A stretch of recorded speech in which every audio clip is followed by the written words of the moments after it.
الرسول المؤيد والنبي الممجد المصطفى الأمجد أبي القاسم محمد. اللهم صل على محمد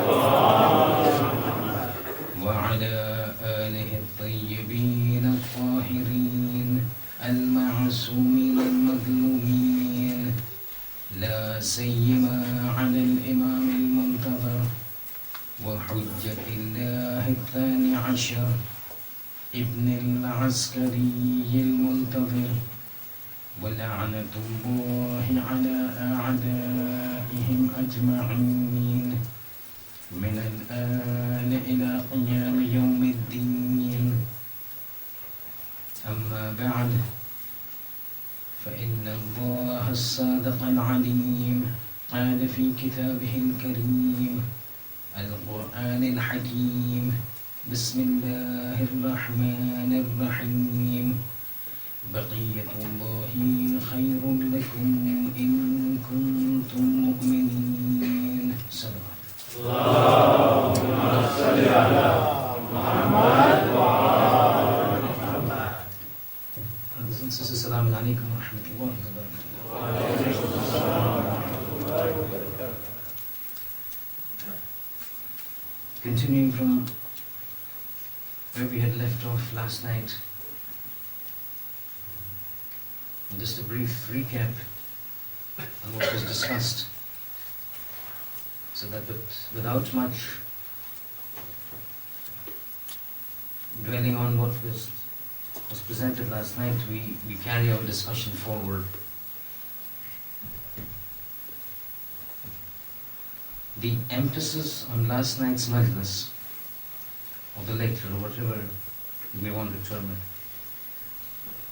was for us and our children to understand that this concept of Mahdaviyyat, or the concept of the 12th Imam, or the concept of this universal revolution and this Messiah, is not something that is a figment of our imagination. It is something that emanates from our Imams, and it is something that emanates eventually from the Holy Prophet. And it emanates something that emanates from the Lord of the worlds, as attested by the Holy Quran. When he says that this Holy Prophet, when he talks with you, when he gives you something, do not consider it to be coming out of his whims and capriciations. It is something that has been ordained to him, it is something that has been commanded to him, it is something that we, as the Lord of the worlds, we, as the creator of the universe, and the only Lord in the universe, have ordered him to do. And this is what is mentioned and indicated by that verse of the Quran. When the Quran says, وَمَا يَنْتَقُ عَنِ الْهَوَىٰ إِنْ هُوَ إِلَّا وَحْيٌ يُوحَىٰ, that when my Prophet tells you something, do realize that it's not from out of his own desires that he says something, or out of his own whims that he wants to say something. وَمَا يَنْتَقُ عَنِ الْهَوَىٰ, he doesn't speak out of his own desires. إِنْ هُوَ إِلَّا وَحْيٌ, it is a revelation that has been revealed to him by us. So all these prophecies that we heard yesterday, and those various categorizations which we were not going through, all indicate that the source of these revelations, the source of these prophecies, the source of what is going to come into the future is eventually coming from God. And he obviously has to know, because he's the creator of the universe, he started the ibtada, he's going to end the intaha with qiyamah, and all that goes in between. Everything lies in the ilm of God. But here I want to just move back into last night's discussion with one point which I held back. And if you remember, because now slowly we need to move into the actual discussion of the 12th Imam. But again, those 2-3 days of introduction is lazim, is imperative. And if you recollect last night when we discussed, we had said that when we collect all the traditions of the Holy Prophet that speak about the 12th Imam. Let's speak everything that goes with the 12th Imam, the upheavals that will take place after his arrival, and everything that goes in the Akhir Zaman. We find certain characteristics. And we mentioned the 2 characteristics last night. But there's one more characteristic that is constantly being mentioned. Whether it is the Holy Prophet who talks about the 12th Imam, or the first Imam that talks about the 12th Imam, or the entire lineage from the Imamate that goes up to the 11th Imam. Whenever the talk comes of the 12th Imam, one thing that is specifically mentioned and the wordings that is used, and this becomes extremely important in view of, in this entire series, we will discuss a lot of things. We will discuss the Ghaibat al-Kubra, we will discuss the Ghaibat al-Sughra, the smaller occultation, the bigger occultation, the reappearance, a lot of these things. And in order to understand why those things are taking place, and we will go into depth, this becomes very important. That in all of these, in an overwhelming majority of these traditions that talk about the 12th Imam, one sentence is kept repeated over and over and over again. Whether it is the Holy Prophet or whether it is the Imams. Whenever they talk about the reappearance of the 12th Imam, they always use this. وَيَمْلَأُ الْأَرْضَ عَدْلًا وَقِسْطًا كَمَا مُلِئَتْ ظُلْمًا وَجَوْرًا. That this man, when he comes, he's got a job to do. He's got a task to do. He's got a responsibility that has been placed upon his shoulder. That responsibility is وَيَمْلَأُ الْأَرْضَ. He will fill the earth عَدْلًا وَقِسْطًا, with equality and justice.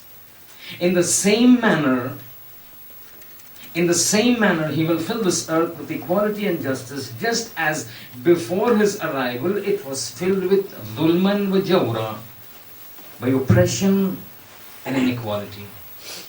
That means right across from the time of the Holy Prophet, which is attested by وَمَا يَنْتَقُ عَنِ الْهَوَىٰ, the message comes from God that whatever you see in this world of persecution, of subjugation, of oppression, of tyranny, of inequality, it will fill the entire earth.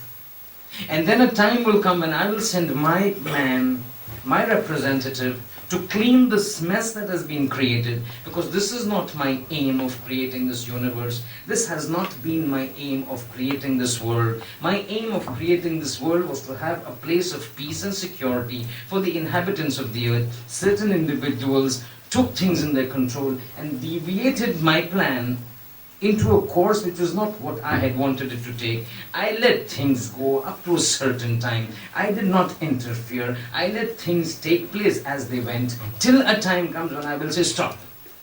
After this, things don't go your way. It goes my way. Because that's what we call Allah subhanahu wa ta'ala. فَعَالٌ لِمَا يُرِيدُ. He acts as and how He wants, and nobody interferes in His work.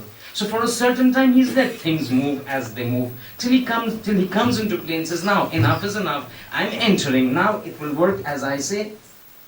And this is what will be coming when the 12th Imam comes. So He's already warned that the whole world will be filled with inequality and oppression, subjugation and persecution, the rich or the powerful oppressing the poor, and those not powerful.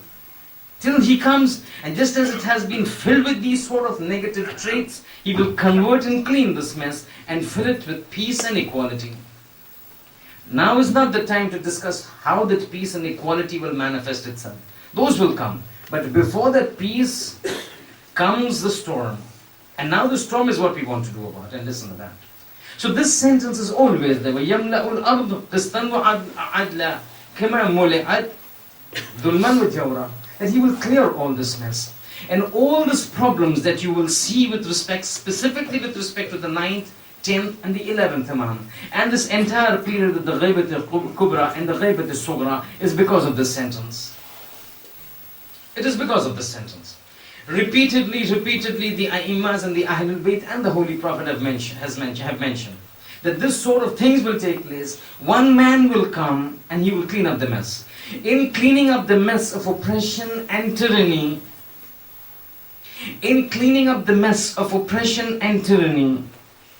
he will have no option except to clean up the oppressors and the tyrants. You can't clean up a mess till you don't clean up the one who's making the mess. So basically, in a subtle term, in subtle words, by subtly alluding to this fact, that there will be individuals who will be asserting their power upon this earth, upon individuals inferior to them, whether in power or in wealth or in standing or whatever. They will be committing oppression. And when this man comes to fulfill the promise of God, not only will he clean up the oppression and injustice, fill it up with equality and justice, but he will also do away with everybody who is involved in oppressing and those who are involved in tyranny. And this was a major problem to the rules of the Bani Umayyah and the Bani Abbas. Nobody wants to lose out on a person's position and wealth and rank. And when people would hear this, this was the time when people realized that now we need to move into action to take hold of the situation that this entity is either not born, or if he is born, his life in this world is terminated, or we endeavor to do things whereby people fall into confusion as to who's the right man and who's the wrong man. And when these imams would come up with these sort of traditions, the machinery moved into action. And now we are leading slowly towards the point as to why Imam had to go into occultation. Why did he have to go into ghaibah? And then what will necessitate him to come out of ghaibah? But still we've got a long discussion to go till we reach there.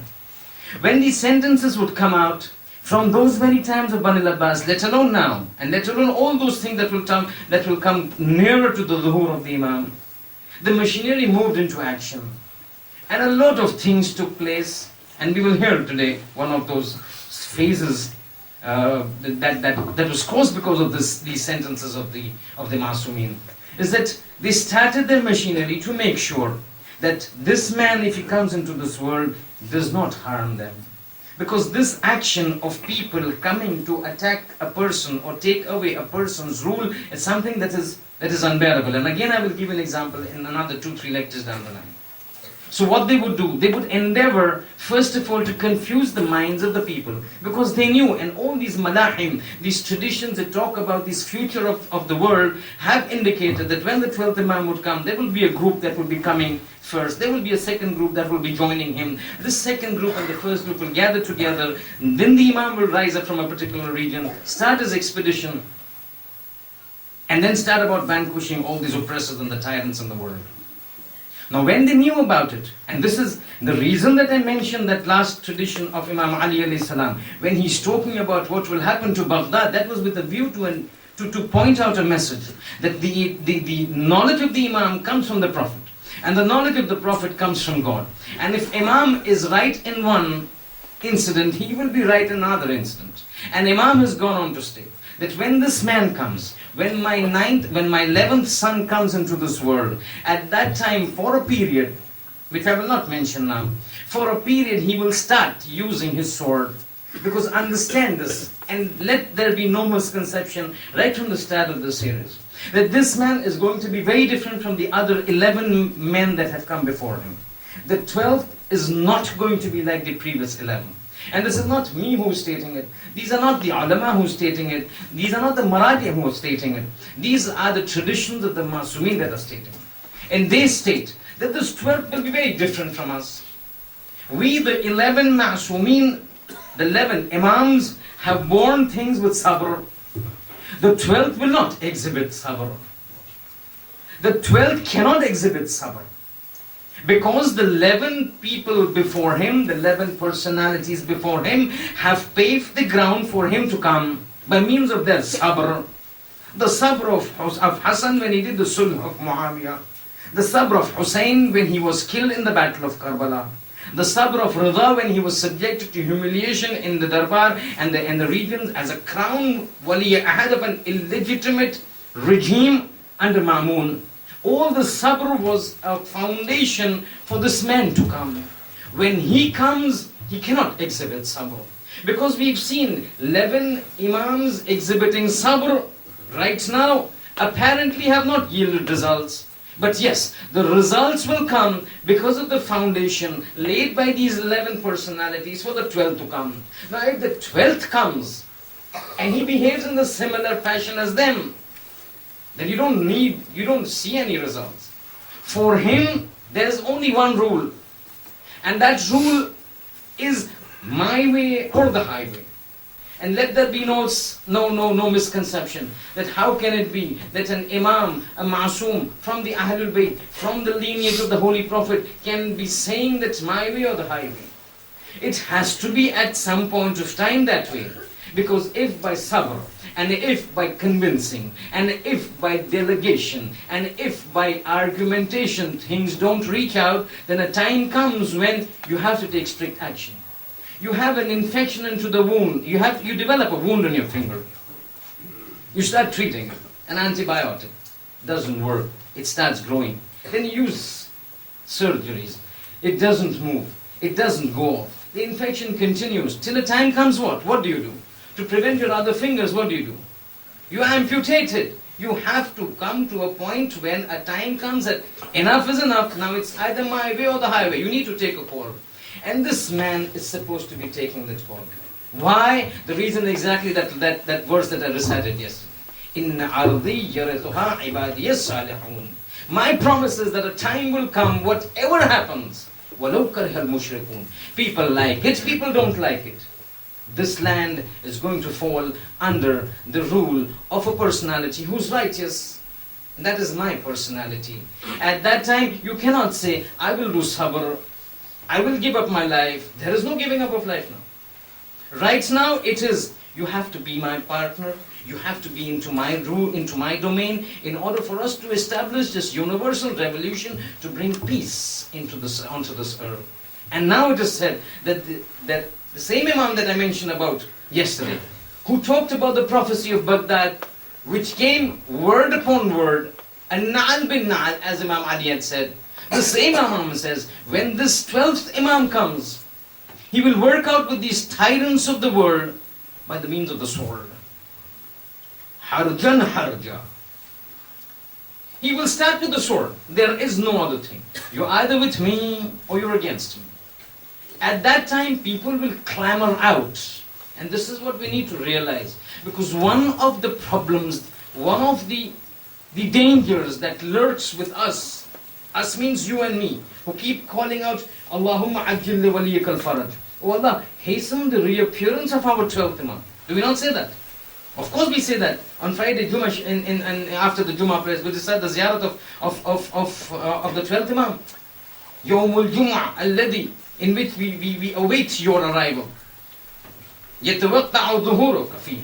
That is the day in which we expect your dhuhur. We expect you to come. We want you to come. We keep praying, Allahumma, Ya Allah, hasten the reappearance of the 12th Imam. At this point of time, one of the dangers is that, and I discussed this, I don't want to go into detail, previously in some other ashras, is that people like you and me will be the first of those mu'mineen who will be turning away from the Imam. This is the danger, no? The tradition says, leave alone those who do not profess Shiaism. Leave alone those who do not profess Islam. Leave alone those who are not even Muslims. If they oppose the 12th Imam, that's not a point of concern. Amongst the mu'mineen who recite the dua ahad in the morning, after namaz al-subh, waiting, wanting, desiring, beseeching, pleading God to put him, me, her, into the army of the Imam, would be, na'udhu billah, God forbid, amongst the first people to stand up against the 12th Imam. So you are not the Imam. I'm the Imam. No, we don't accept you to be the Imam. One of the reasons is this, that when he comes, he will behave in a manner which we have not seen from the 11 Imams, but which has been attested by the Ma'sumin and the traditions, and with the authority of the God. And this hadith of the first Imam says, when he comes, he will start using a sword. He will come with a mission. At that time, people will clamor, he's the man, he's of the Ahlul Bayt, he's of the Imam. لو كان من بني فاطمة ليرحم. Had he been from the lineage of Fatima, he would not have been so volatile. He would not have been so aggressive. He would have exhibited mercy and compassion. Little realizing mercy and compassion, the time is gone. Now is the time to fulfill the ruling of God, the wa'ada of God, the promise of God. And many of the people would turn away because of this. Because they would see him coming out with things that are totally different. He will come and he will change the religion. No. He would not change the religion, he would cleanse the religion of all the khurafat and superstitions and ignorant beliefs that have crept into it. And when he starts cleaning them up, he will say, years ago we've been seeing these things happening. This man suddenly comes and wants to change. He's changing the religion of God. He cannot be our Imam. Little realizing he's not changing the religion of God. He's cleansing the religion of God that we have corrupted over passage of time. But was this not the same thing that the mushrikeen of Quraysh would say? When the Prophet came and says, these idols, you're worshipping these idols? They don't provide you any fa'ida. La yanfa' wa la yadur. Neither do they harm you. You pray to them, it does not have the ability to give you any benefit.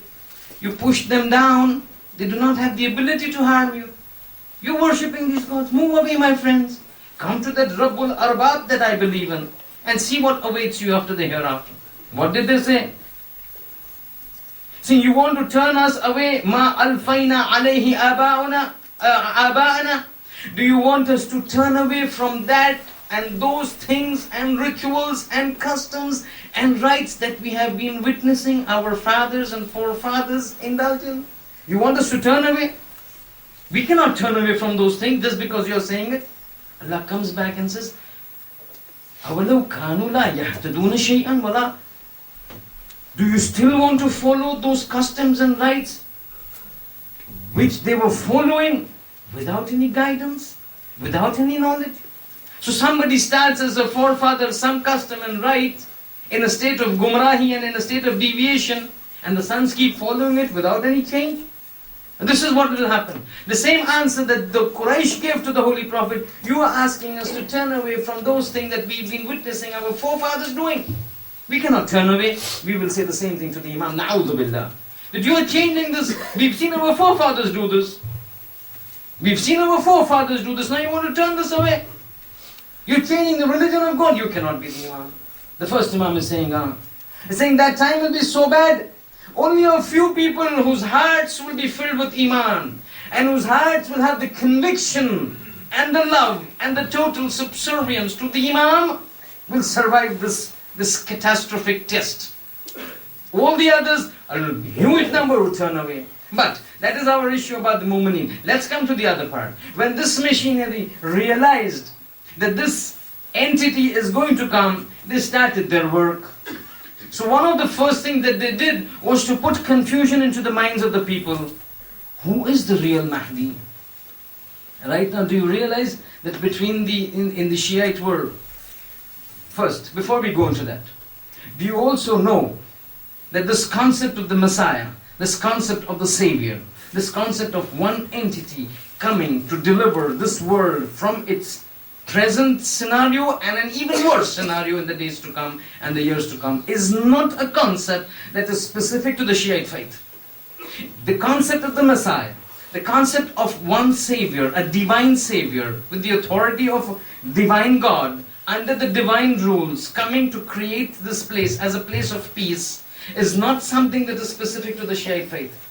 It is something that is believed by the Abrahamic faith, whether it is Christianity, whether it is Judaism. It is also believed and professed by the Hindu faith, which is not an Abrahamic faith. But it is still believed that there will be an avatar of their Lord, whether they call it the Vishnu or the Brahma or the Shiva, who will come as an incarnate onto this world and deliver it from its evils. These are what is a messianic belief and the savioristic beliefs of the religion. So if there is a religion, not a cult, not a sect, a religion. If it is a religion, you will find that every religion has this concept of the Messiah with them.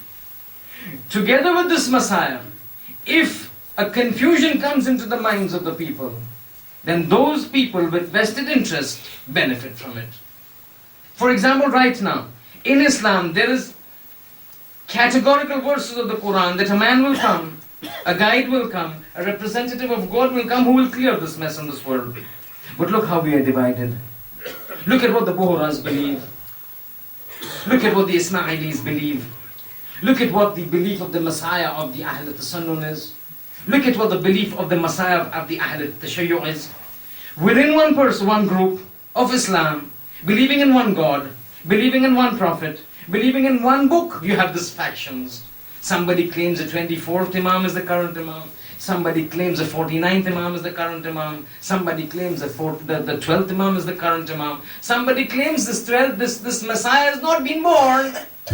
That's what the Ahlul Sunnah believe. It's their belief. And we are talking academics over here. We're not insinuating any kind of malice or sarcasm towards anybody. It's an academic discussion where we are discussing their beliefs and viewpoints. Everybody's viewpoints are respected, and everybody's got a right to harbor opinions, and we respect their opinions. What we can do is analyze. We cannot cast aspersions on anybody. And this is an academic discussion. These are their beliefs. Within one sect of Islam, we have so many disagreements. To make things worse, those machinery, when they realized that this would be coming, they started messing around in order to give legitimacy to their rules. So, one tradition which I mentioned last night, I spoke it in English, I want to now speak it in Arabic, so that you realize where at times when people want to get their personal interest on the card, what happens.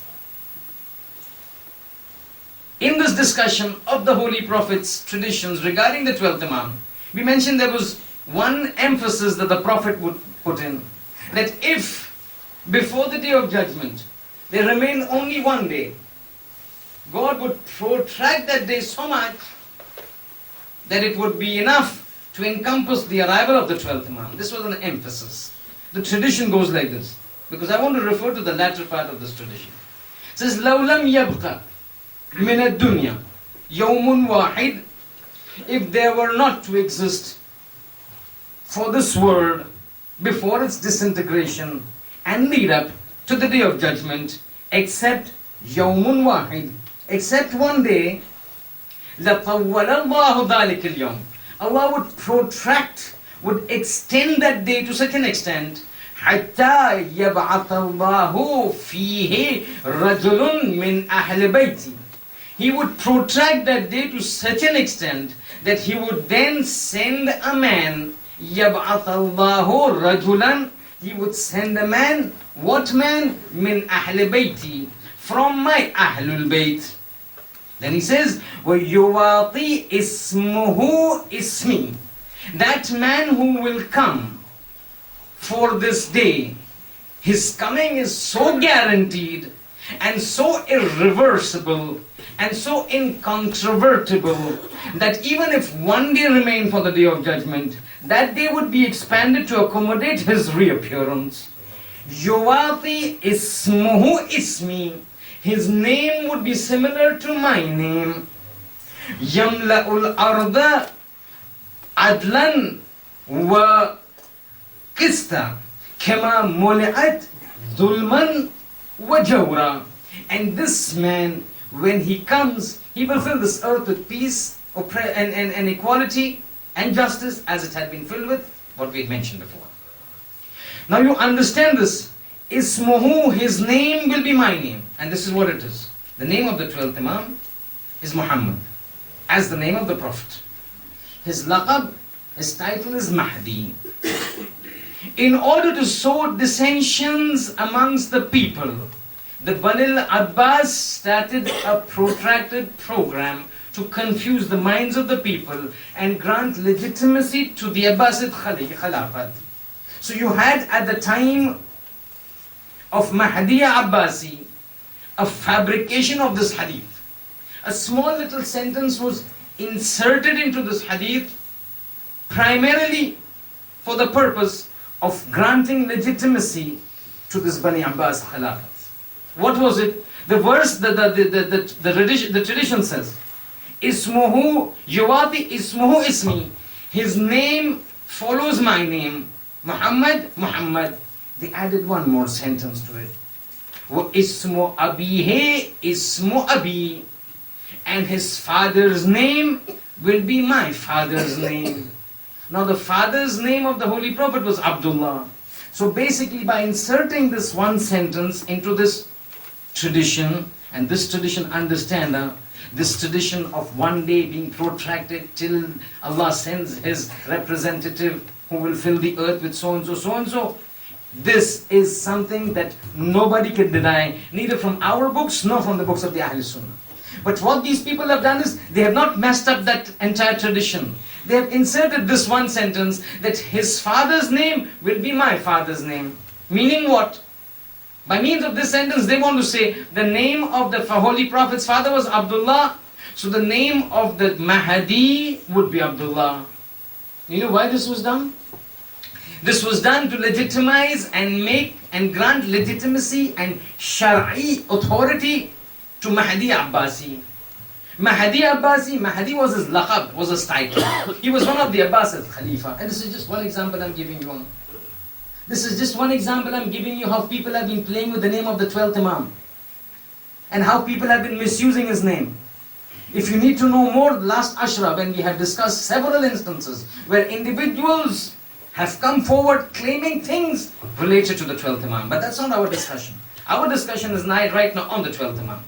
By inserting this sentence, what they wanted to do was, they wanted to grant legitimacy to the rule of Mahdi Abbasi.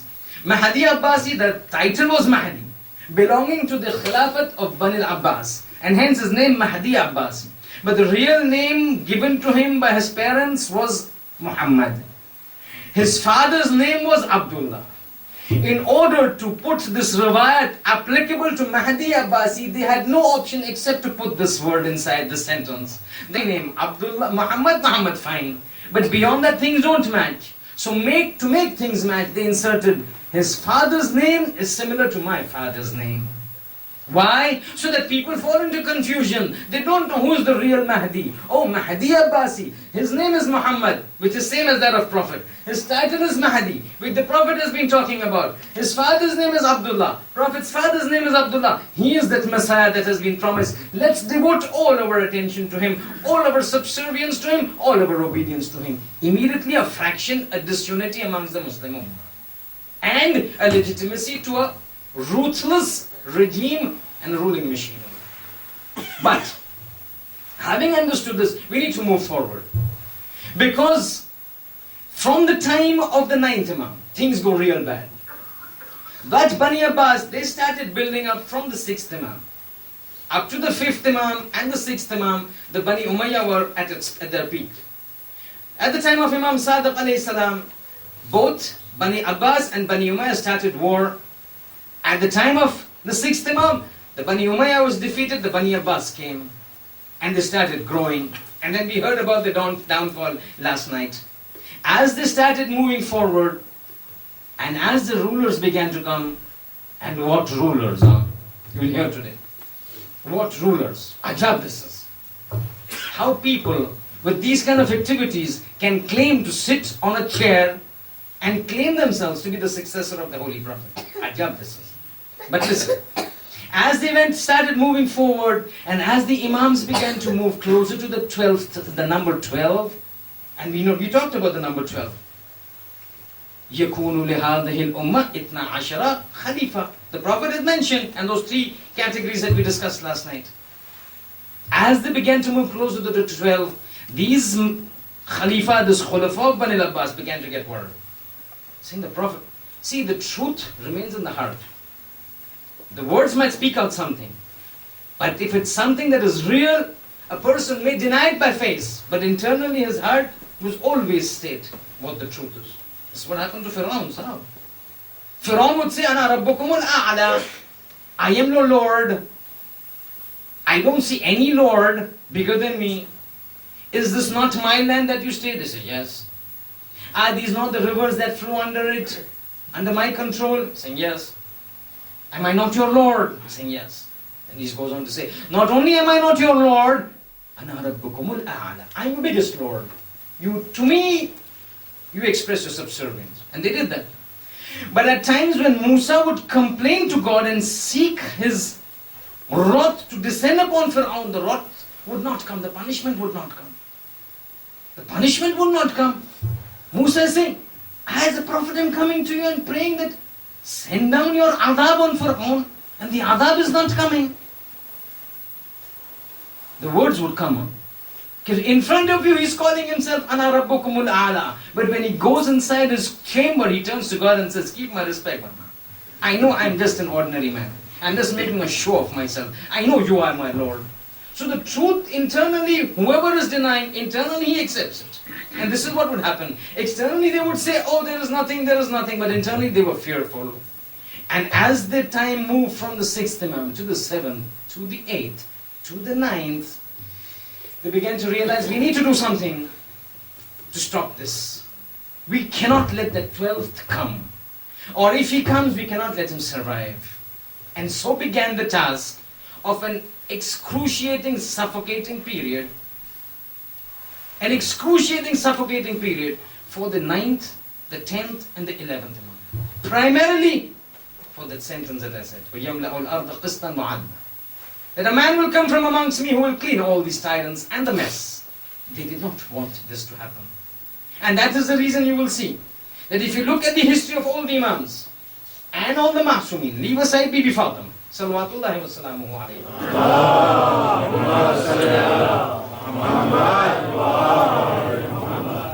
Leave aside her.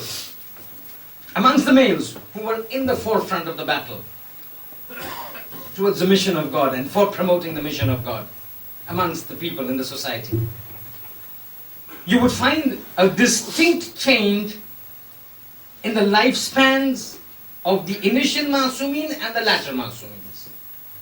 So the Prophet died at what age? 63. Imam Ali passed away at what age? He was martyred at 63. Goes on. These are the initial stages. Up to Imam Sadiq. Imam Sadiq passed away when? Again 63. But the moment you come closer to the 9th, 10th and the 11th Imam, you see a marked difference. The 9th Imam passes at the age of 25. The 10th Imam is killed at the age of 41. The 11th Imam is martyred at the age of 28. Where 63? Where 25? The reason? That intense suffocation, surveillance, monitoring, and a complete big brother-like situation on these individuals, primarily to ensure that the 12th representative of God does not come into this earth.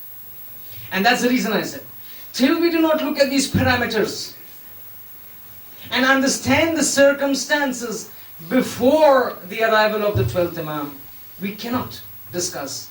No, we can discuss, but we will not be able to fathom and comprehend in depth why these things have taken place.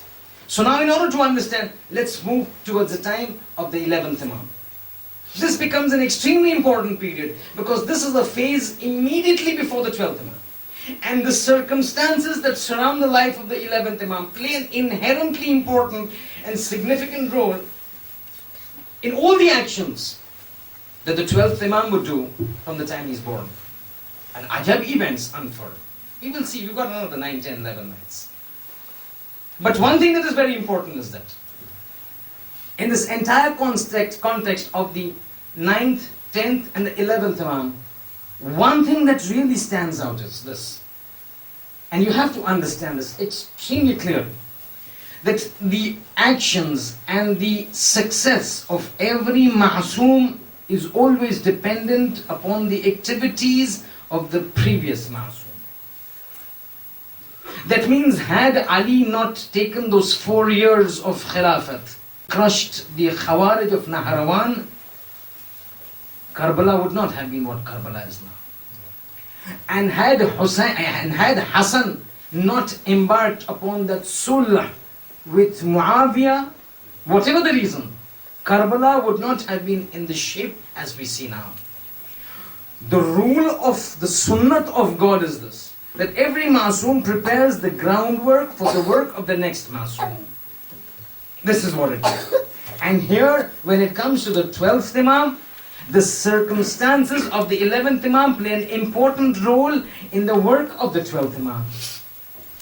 In the work of the 12th Imam. So let's understand what happens there. But before we go on to the 11th Imam, I would want to skip 3 generations back and go to the 8th Imam. Ali ibn Musa al-Rida alayhi salatu wassalam.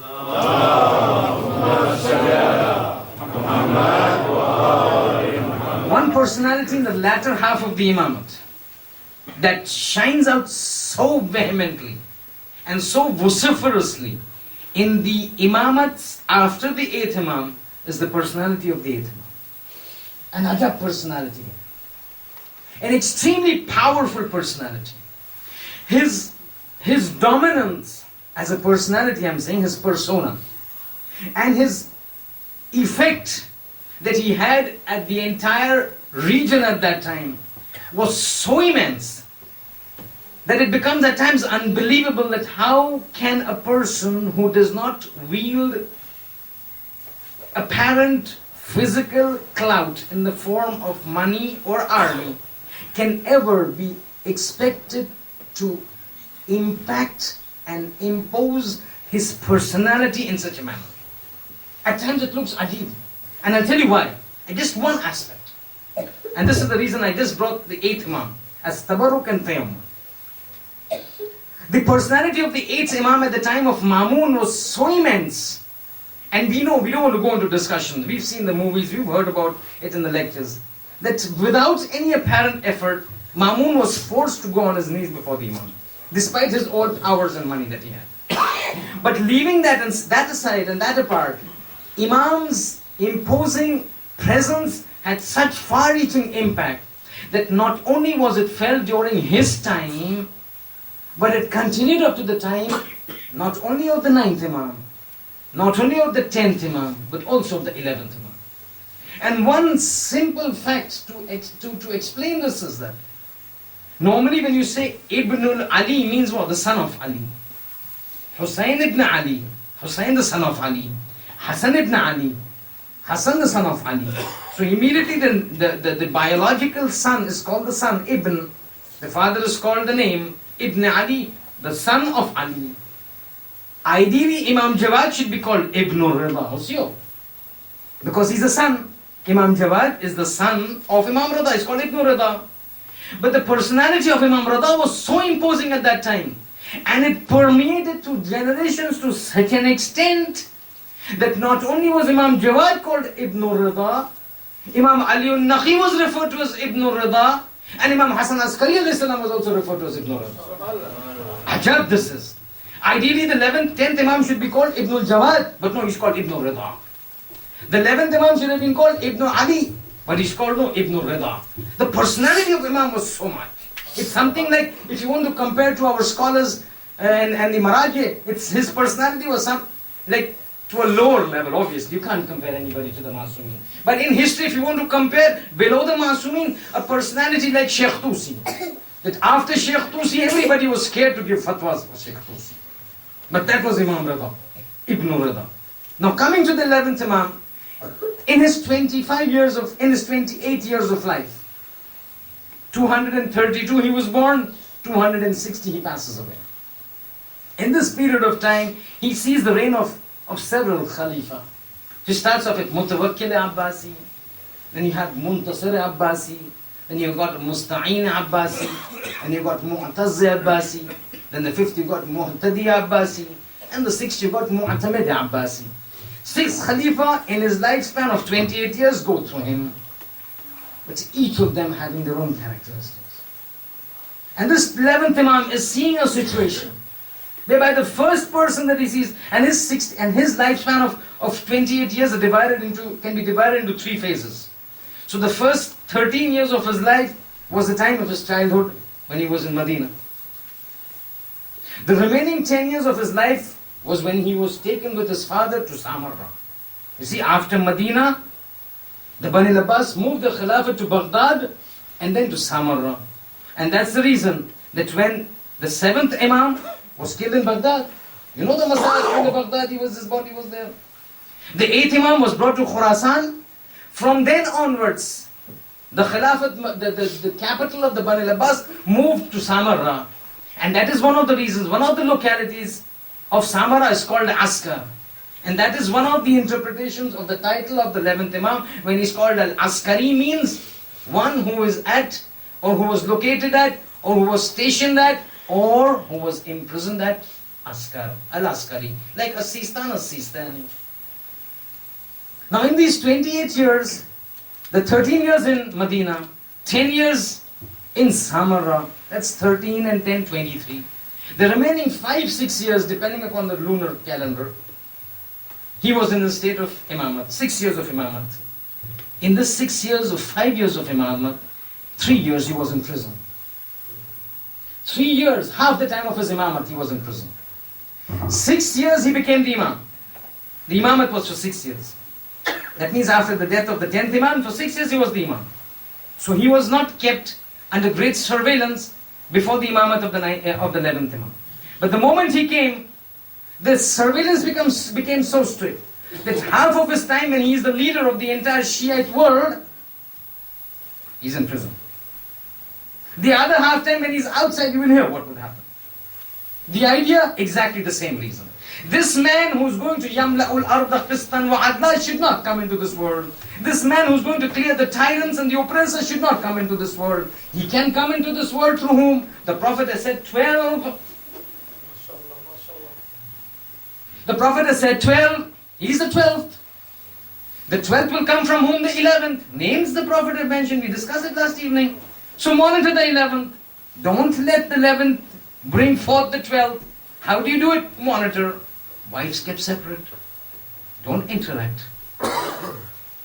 This is just one part. We will come to it. लेकिन जैसे जैसे वक्त गुजरता गया, ये इमाम जो थे, अपने 6 बनी अब्बास खलीफा को जो है उसका दौरान इनके सामने गुजर चुका.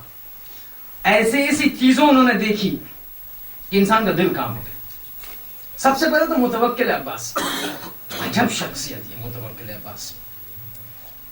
यानी तारीख इस्लाम को अगर तो हम का मुलाहिजा करें तो एक शख्सियत हमें ऐसी मिलती है कि जिसका शायद ही कोई मुकाबला हो जुल्म और सितम में. हज्जाज इब्न यूसुफ अस्सक़फ़ी, अजब शख्सियत.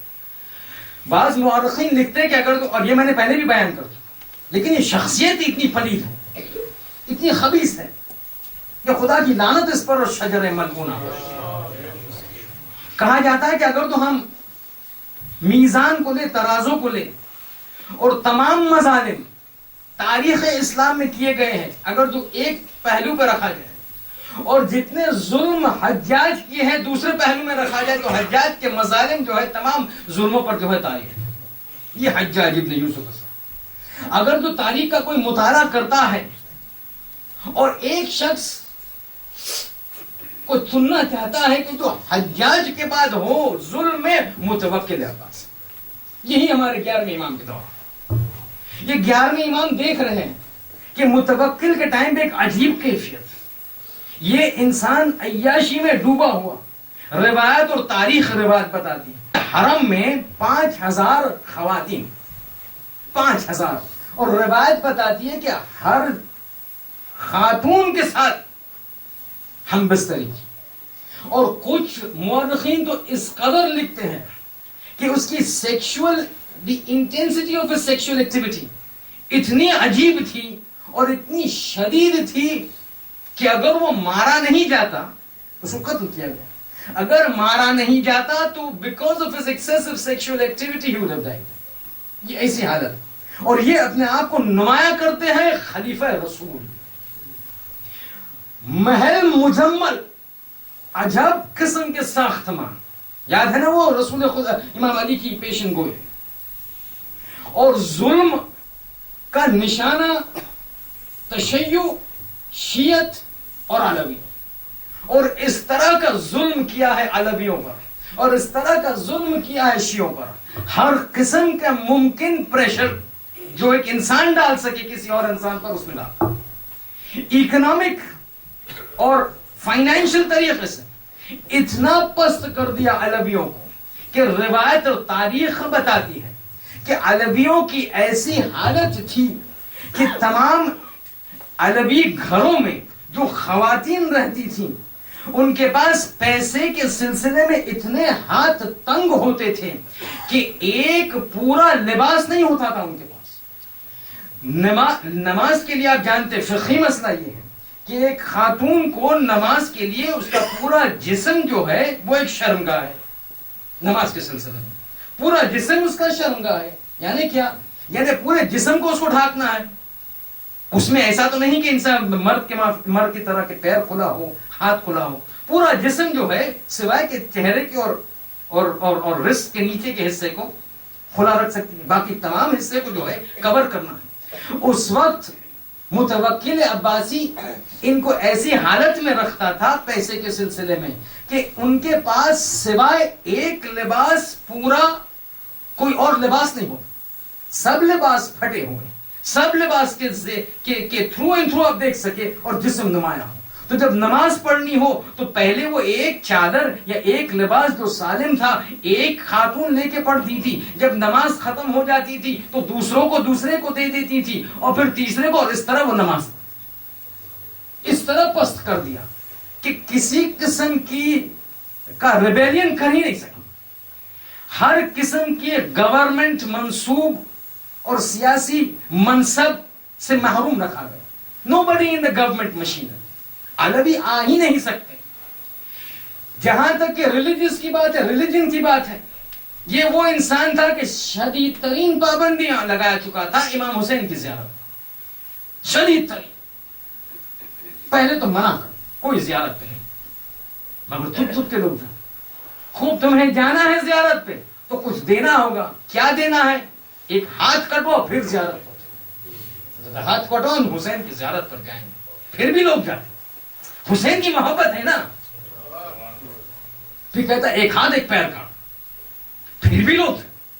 عجب, یہ شیعہ حسین کی طرف کتنی محبت, ہاتھ اور پیر کاٹنے کو تیار, کٹوانے کو تیار, اور پھر بھی زیارت کے لیے کچھ کرنا. نعرے حیدری, حیدری, کیا کرے؟ کہتے پھر انسان کی جان کو طلب کرو. کہتے اگر تو تمہیں جانا ہے تو کسی اور کو لے آؤ, اس کو ہم قتل کریں گے, پھر تم جا سکو. سوچ یہ تھی کہ کون مرے گا دوسرے کے لیے, مگر حسین کی محبت ایسی ہے کہ اگر جان جائے کہ دوسرا کوئی زیارت پر جا سکے تو بھی شہادت سمجھا جاتا ہے. لوگ اپنے ساتھ آتے تھے, ایک شخص دوسروں کو کہتا ہے مجھے جانا ہے حسین کی زیارت پر, مگر حسین متوکل کا جو ہے نیا قانون یہ ہے کہ کوئی انسان ساتھ جانا ہو تو ساتھ میں کسی کو لے جائے, وہ مرے پھر میں جا سکوں. ایسی بات ہے, میں آنے کو تیار ہوں, میں اپنے آپ کو قتل کروانے کو تیار ہوں, تم جاؤ زیارت پر, مگر ایک شرط, سب سے پہلا سلام تمہارا نہ کرنا, میرا کہنا. پھر بھی نہیں, متوکل پریشان کہ کیا کیا جائے. یہ وہ شخص ہے کہ جو حسین کے زری کو اور حسین کے قبر کو یکساں کر چکا, تباہ کر چکا. پھر بھی اس کو سکون نہیں آیا, کہا اس پر پانی بہا دو, مجھے حسین کا نام اس زمین سے مٹا دینا. مگر جس کو خدا نام دیتا ہے وہ انسان کیا بتا سکے, جس کو خدا نام دیتا ہے وہ انسان کیا جو ہے اس کو مٹا سکے. بات یہ ہوئی, جاؤ, یعنی آج کی زبان میں بلڈوزروں کو لے آؤ, یکساں کر دو پوری عمارت کو. کر دیا گیا. قبر کا نام و نشان مٹ جانا چاہیے, مٹ چکا. زمین کے ساتھ زمین تلے ہو چکی قبر, کسی کو پتا نہیں یہاں حسین کی قبر. کہتے اس سے بھی سکون نہیں ہے, پانی پھیلاؤ اس پر, اس طرح ڈبو دو پانی میں کہ کسی کو پتا نہ چلے. پانی کو ڈالا گیا, مگر حسین کا معجزہ, پانی قبر پر جانے سے امتناع. قبر پر نہیں جاتا پانی, قبر کے آزو بازو گرد گرد گھومتا ہے. اس جگہ جو ہے حسین کی قبر وہ جو ہے وہ خشک اور ڈرائی. خدا کے مقابلے میں تو کوئی نہیں آ سکتا. مگر یہ متوکل عباسی کا جو ہے کارنامہ امام عسکری علیہ السلام دیکھ. مگر جیسے جیسے وقت گزرتا جاتا ہے امام کے اوپر تشدد بڑھتا جاتا ہے, اور ایسی اب متوکل عباسی, اب دیکھیں خدا کا نظام کیسے چلتا ہے. یہ پلید انسان یا خبیث انسان کے گھر میں ایک بیٹا پیدا ہوتا ہے, منتصر ہوتا ہے. عام طور پر ہم دیکھیں گے کہ پلید باپ کا بیٹا اکثر عام طور پر نہیں بیٹا ہے, یعنی ایک رول نہیں ہے, مگر ہم کیا توقع کر سکتے کہ وہ بھی باپ جیسا نکلے گا. مگر منتصر عجیب نکلتا ہے. باپ اہل بیت کی مسخری کرتا ہے, مسخرہ کرتا ہے, ریڈیکیول کرتا ہے, بیٹے کو پسند نہیں. منتصر محب اہل بیت نکلتا ہے. جب بھی متوکل حسین کے زائروں پر تشدد کرتا ہے, سب سے پہلا اعتراض کرنے والا منتصر, اور وہ بار بار کہتا ہے کہ اے بابا یہ جو کام آپ کر رہے ہیں وہ صحیح نہیں, یہ اہل بیت ہیں. مگر بار بار متوکل اس کو خاموش کر دیتا ہے, بیٹا تم نہیں جانتے, چپ بیٹھ جاؤ. یہاں تک کہ ایک وقت آتا ہے آپ نے سنا متوکل کا انتقال کو قتل کیا گیا. سنیے کیسے قتل کیا, کیسے خدا ایک ظالم کو اپنے گھر میں اپنے بیٹے کے ہاتھ سے قتل کرا. یہ خدا کا نظام. وہ امام سجاد کی جو دعا ہے نا کہ اے خدا ظالم کو ظالم کے ساتھ ٹکرا تاکہ ہم ہمارا کام کر سکیں. یہ منتصر ایک مرتبہ اپنے باپ کے دربار میں بیٹھا اور باپ مست شراب کے نشے میں مست کہ ایک مرتبہ وہاں ایک درباری جوکر, درباری کلاؤن, درباری اسی طرح کا مسخری کرنے والا انسان وہ آتا ہے اور اپنے پیٹ پر ایک تکیہ باندھتا ہے اور اپنے آپ کو امام علی کی شکل میں نمایاں کرتا ہے, متمثل کرتا ہے مثلا, اور پھر ایسی عجیب و غریب حرکت کرتا ہے جس سے نعوذ باللہ امام علی کی شان میں گستاخی نظر آتی. اور تمام دربار میں بیٹھنے والے کورٹیئرز, وزیر, منسٹر سب دیکھ کے ہنس رہے, اور یہاں متوکل اپنے مزے میں ہے, خوش ہو رہا ہے, انعام دے رہا ہے, کیونکہ علی کی مسخری ہو رہی ہے, علی کا مذاق ہو رہا ہے. کہ ایک مرتبہ منتصر وہاں دربار سے اٹھتا ہے, اس کو ہضم نہیں. عجب محب اہل بیت, بنی عباس کے گھر میں محب اہل بیت نکلتا. اس کو اتنی پریشانی ہوئی اور یہ اتنا سنگین اس پر گزرا کہ اس رات اسے برداشت نہیں. وہ رات کو جب باپ سوتا ہے تو باپ کے کمرے میں جاتا ہے اور باپ کا قتل ہوتا ہے, باپ کا قتل ہوتا ہے. اب وہ خلیفہ بن جاتا ہے. جیسے خلیفہ بنتا ہے وہ تمام اپنے باپ کے کسٹمز اور رولنگز کو تبدیل کرتا ہے.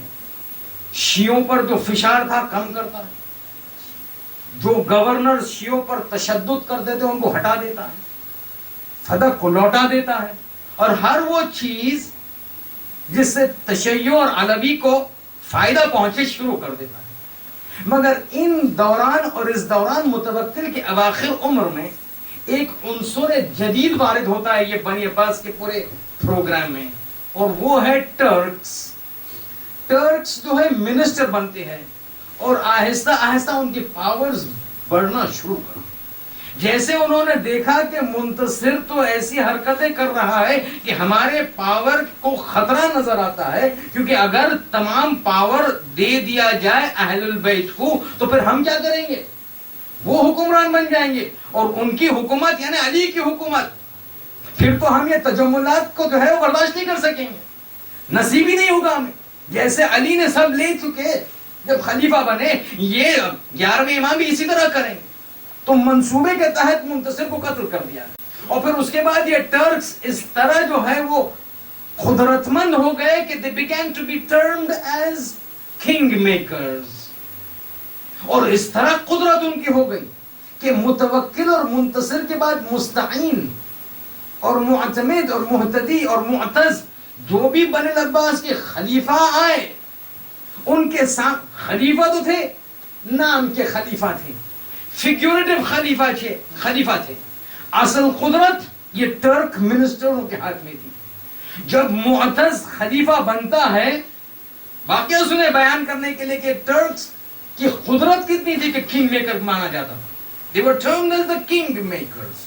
They would make and break a خلیفہ. تو جب معتز کو بنایا گیا خلیفہ تو کچھ افراد جو ہے ان کے خلیفہ بننے کے بعد ایک نشست میں بیٹھے تھے, تو کسی نے پوچھا آپ دیکھیے کہ اتنے سارے بنی عباس کے خلیفہ آتے ہیں اور چلے جاتے ہیں, ذرا کسی وہ پیشن گوئی کرنے والوں کو بلائے, ایسٹرولوجر کو بلائے, ایسٹرولوجر بولتے وہاں, ان کو بلائے کہ پتا تو چلے معتز کتنے عرصے تک حکومت کرے گا, کتنے عرصے تک خلیفہ بنے گا. تو جوک میں وہاں جو بیٹھا تھا کہتا ہے ایسٹرولوجر کو بلانے کی ضرورت نہیں, میں بتاتا ہوں. وہ تو تم بتاتے ہو مگر تم ایسٹرولوجر نہیں ہو. تو اس کو ایسٹرولوجی کی ضرورت نہیں ہے, جب تک ٹرکس چاہیں گے وہ رہے گا, جب تک ٹرکس نہیں چاہیں گے نکال دیں گے. یعنی اس طرح ان کی قدرت تھی, اس طرح ان کی قدرت تھی. لیکن جیسے جیسے وقت آتا گیا امام پر تشدد اور فوکس بڑھتا گیا, امام پر فوکس بڑھتا گیا, اور اس طرح بڑھتا گیا کہ جیسے جیسے خلیفہ تو آتے گئے, خلیفہ اپنی عیاشی میں اپنے مبتلا تھے, حکومت پیچھے سے چلانے والے ٹرکس, مگر ظاہری طور پر یہ خلیفہ تھے, اپنی حکومت میں تھے, حکمران تھے, حکم فرما تھے. اور وہ ان کے ذہن میں تھا کہ 12واں آنے والا ہے، 11ویں کے بعد 12واں آئے گا، 12واں آئے گا تو کرسی جائے گی. پاور کی ان کو ضرورت تھی کیونکہ عیاشی کرنی تھی. کہتا ہے اگر تو 12واں آیا تو ہماری قدرت چلی جائے گی، تو 12ویں کو روکو. اور پھر ایک قسم کا تشدد شروع ہوا کہ جو سنا آپ نے 6 سال کی امامت میں 3 سال امام اپنے کمرے میں یعنی زندان میں، امپرزنمنٹ، یعنی آدھی امامت امام کی زندان کے پیچھے کچھ زندان کے اندر گزری. اس کے بعد جب وہ 3 سال، اور یہ مختلف ایسے نہیں تھا کہ 3 سال تک اندر رکھا گیا اور 3 سال تک باہر، نہیں، پہلے بھیجتے تھے، کچھ مہینوں کے بعد پھر باہر نکالتے تھے، پھر کچھ مہینوں کے بعد اندر رہ جاتے تھے، پھر دوبارہ آزاد کرتے تھے. یعنی ایک ایسا منصوبہ تھا کہ مستقیماً امام اپنے معمومین اور اپنے چاہنے والوں سے ڈائریکٹ ارتباط میں، کنٹینیوس ارتباط میں نہ رہ سکے، اس طرح کنٹینیوس. اور پھر ان کا جو ہے نظریہ کہ جب بھی وہ باہر آتے تھے حکم یہ تھا کہ ہم تمہیں آزاد کرتے ہیں، مگر ایوری منڈے اور ایوری تھرسڈے تم کو آ کے حاضری دکھانی ہے دربار میں کہ تم کیا کر رہے ہو، رپورٹ دینا ہے.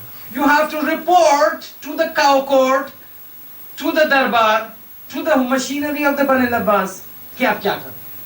This is something like parole. When people are out on parole, they have to report to a particular police station. 11ویں امام کی ذلت کو ذلیل کرنے کا طریقہ دیکھیے اور مانیٹر کرنے کا طریقہ دیکھیے. ہر منڈے اور ہر Thursday you have to come and report to the machinery. یعنی کنٹرول، کمپلیٹ کنٹرول. گھر کے آزو بازو، تمام گھر کے آزو بازو حکومت کے سولجرز تعینات، ہر کوئی جاتا ہے دھیان رکھا جاتا، ہر کوئی نکلتا ہے دھیان رکھا جاتا. کیا بات چیت ہوتی ہے، گھر کے اندر جاسوس رکھا گیا. یہ 12واں آنے نہ پائے، یہ 12واں آنے نہ پائے. اتنے حد تک کہ وہ جو افراد جو شیعت ان کے پاس 11ویں امام کے پاس جاتے تھے ملنے کے لیے، بات کرنے کے لیے، پھر جو حکومت تھی اس سے خوفناک ہو گئی. پتہ نہیں یہ جا کے کیا بات کر، کہیں ہمارے خلاف کوئی منصوبہ تو نہیں بنا. ایک حکم آ گیا، ہر سوال اور ہر بار جب تمہیں 11ویں امام سے بات کرنی ہے تو 50 درہم دینا ہو. 50 درہم is a colossal amount of that time. 1 درہم ایک اونٹ کو خرید سکتا، ایک اونٹ اس زمانے میں. 50 درہم means 50 camels. اب آپ سوچیں عام انسان کیسے پیسے دے سکے. بات کرنی ہے 50 درہم دو پھر اندر جاؤ. تو ایک حساب سے ایسے ایسے پلان بننے لگے کہ لوگ، ایک تو امام کو ملنے سے روکا گیا، جب اور آنے لگے تو ایسے ایسے فلٹرز ڈالے گئے کہ امام کا ارتباط لوگوں سے کم ہو جائے. مگر یہی چیز تھی کہ جتنا سینکشنز اور جتنا کنٹرول کس پر ڈالا جاتا ہے وہ خود جو ہے نمایاں ہوتا ہے. آپ کو پتا ہے وہ ایک روایت بہت ہی نادر روایت ہے کہ امام سے، ہمارے پہلے امام سے کسی نے پوچھا کہ ابن رسول اللہ آپ مجھے ذرا بتائیے کہ آپ سوکھی روٹی کھاتے ہیں، آپ کی غذا ظاہراً اتنی طاقتور نہیں ہے، اتنی سوکھی روٹی، کبھی ایک ہی غذا سے آپ چلا لیتے ہیں کھانا اپنا، لیکن جب آپ میدان جنگ میں جاتے تو غزنفر اسد اللہ، تو یہ کیسے ہوتا ہے، یہ طاقت آپ کو کہاں سے آتی ہے؟ تو امام نے ایک مثال دی. کہتے ہیں ایک کیڑا ہے جس کا نام ہے اصغر سین سے. ایک کیڑے کی خصوصیت یہ ہے کہ اس کو جتنا آپ ماریں گے اتنا زیادہ طاقتور بنتا ہے، یعنی جتنا تشدد میں رکھیں گے اتنا قوی بنتا ہے. یہ امام کا اسی طرح جتنی تشدد اور مانیٹرنگ اور سرویلنس بڑھتا گیا، امام ایسے ایسے میکنزمز کو ایجاد کیے کہ جو 12ویں امام کے کام ہے. تو one of the things that really came up at the time of the 11th امام was کہ جب امام کو کمپلیٹ پہرے میں رکھا گیا، امام کا ارتباط اپنے چاہنے والوں سے بند کر دیا گیا، ملنے آنے والوں کو روک دیا گیا، جو آ سکتے تھے پیسے کے ذریعے سے ان کو روک دیا گیا، یعنی تمام ارتباط بند کرنا چاہا. امام نے ایک ذریعہ نکالا اپنے معمومین، اپنے چاہنے والوں، اپنے محبین سے اور اپنے شیعوں سے ارتباط برقرار کرنے کے لیے وکلا کا نظام، وکیل کا نظام. اور یہی وکیل کا نظام تھا، ایک تیاری تھی، ایک گراؤنڈ ورک تھا، تاکہ جب بارواں آئے اور غیبت میں جائے تو جو نظام برقرار تھا وہی نظام برقرار رہے اور امام کا ارتباط اپنے شیعوں کے ساتھ برقرار رہے.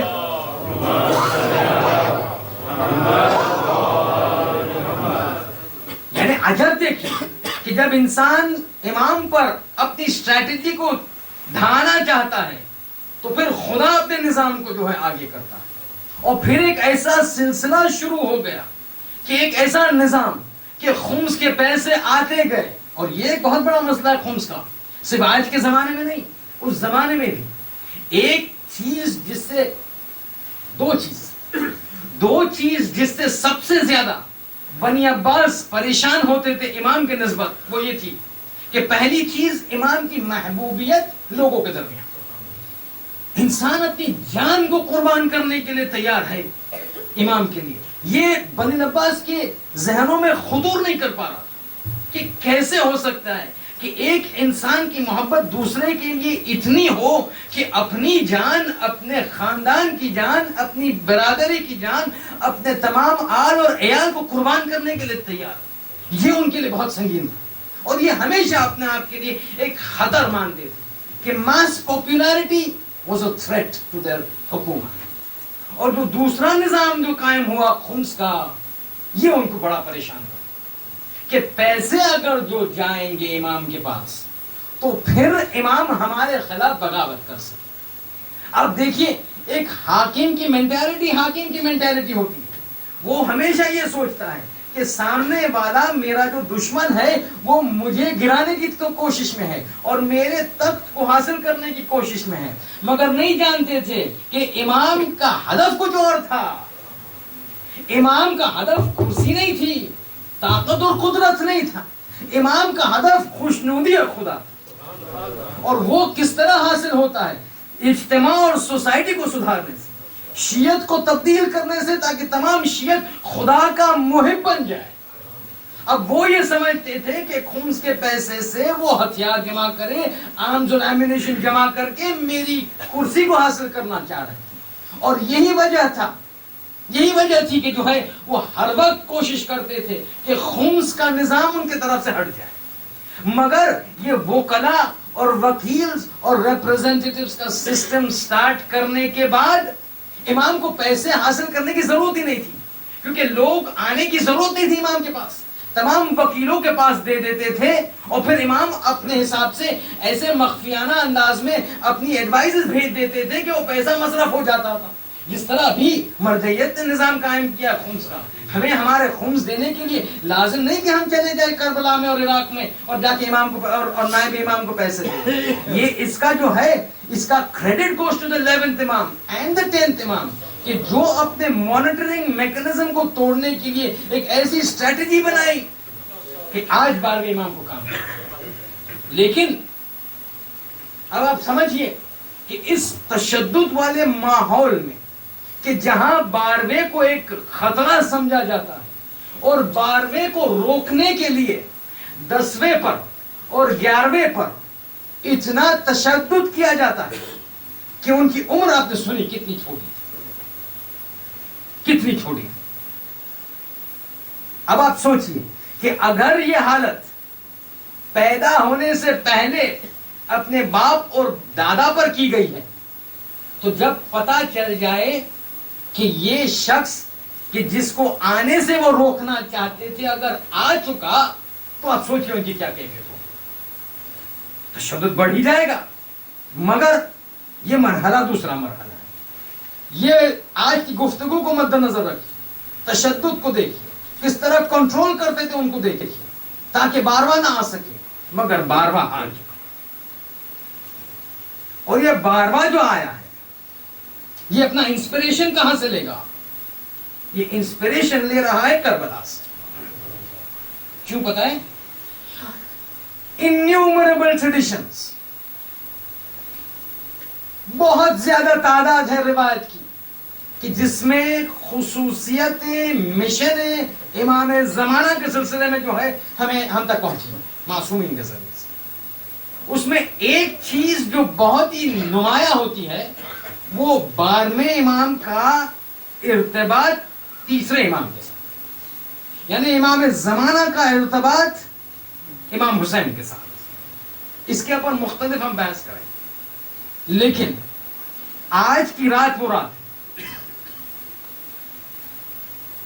کہ جس میں یہ قافلہ، یہ یونیورسل ریولیوشن کا جو انسپریشن بننے والا ہے، اور وہ جو گرو اس یونیورسل ریولیوشن کے انسپریشن کو انجام دینے والے ہیں، آج وہ سرزمین کربلا میں پہنچے. دوسری محرم ہے نا، قافلے کو پہنچنا ہے. یہ تو خدا کا نظام ہے. لوح محفوظ میں لکھا تھا کہ دوسری محرم کو قافلہ سرزمین کربلا میں وارد ہونے والا. لوح محفوظ میں لکھا تھا، علم ازلی خدا میں تھا کہ دوسری محرم کو میرا حسین کربلا پہنچے. مگر علم خدا ایک چیز ہے اور لوگوں کو بتانا کہ یہ علم خدا میں پہلے سے مقرر ہو چکا ہے وہ ایک دوسری بات. اور خدا نے ایک عجیب طریقہ اختیار کیا. یہ بہت بڑی مناسبت تھی. لوگوں کو بتانا تھا کہ جو سرزمین میں تم وارد ہو رہے ہو کوئی عام زمین نہیں، یہ مقرر معین زمین ہے کہ جو تمام کائنات کی زمینوں سے چنا گیا ہے. قافلہ رفتہ رفتہ بڑھتا ہوا کربلا کی طرف پہنچا. اب وہ لوح محفوظ میں جو لکھا تھا دنیا کو دکھانا ہے، ایک عام طریقے سے نہیں دکھا سکتا. چلتے چلتے حسین کی سواری ایک مرحلے پر جا کر رک گئی.